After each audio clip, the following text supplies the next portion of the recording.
avez besoin pour pouvoir attirer l'attention de la cible d'avoir ce qu'on appelle une promesse de vente. Ok, donc la promesse de vente, c'est par rapport à un produit bien spécifique que vous vendez ou un service. Même si vous avez 10 produits, 20 services, prenez un produit et définissez sa promesse de vente. Ok, qu'est-ce que ce produit-là résout comme problème dans la vie des gens? Okay? Quel objectif il va le permettre d'atteindre? Quel résultat il va le permettre d'atteindre? Quelle transformation réelle est-ce que ce produit-là suscite dans la vie des gens?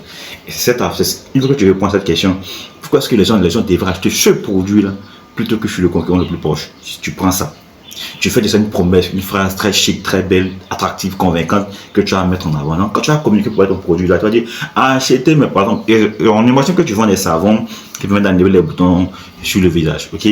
Et ton savon là, c'est un savon qui est fait à base de plantes naturelles, il nettoie le visage, il nettoie les brûlés peut-être en 24 heures, je vais dire.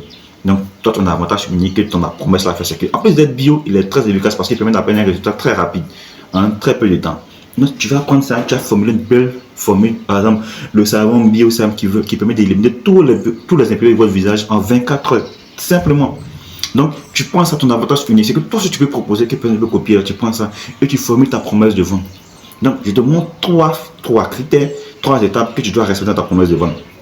Premièrement, on appelle ça la formule des 3 C. Premièrement, ta formule là, ton promesse là, doit être très claire. Ça doit dire ce que tu fais précisément, combien de temps tu le fais et pour qui est-ce que tu le fais. Donc, comment je vois, je sais que ce savon, ce produit-là me concerne moi. Il me permet de pouvoir atteindre tel objectif en très peu de temps. 2, tu dois être cohérent. Si tu dis que ton savon permet de nettoyer les visages, j'irai sur cette formule-là. Ou tu as dit que ton savon permet de pouvoir nettoyer les boutons. Des mecs qui viennent dire que ton savon là, il rend clair, mais il fait grossir. Non. Même si ton savon a plusieurs avantages qu'il fait, mais tu prends le plus désiré, le plus pertinent, le plus recherché par la cible. C'est ce que tu prends et tu mets en avant. Donc tu restes cohérent dessus. Parce que la répétition pédagogique, la répétition permet de créer une image mentale qui va rester dans l'esprit du prospect. Donc tu restes cohérent. Et troisième, c'est la crédibilité. Est-ce que ton savon là vraiment il permet de pouvoir nettoyer le visage en 24 heures, comme tu l'as dit? Crédibilité. Donc les 3 c'est 1, clair, très précis. 2, cohérent, ne change pas de formule.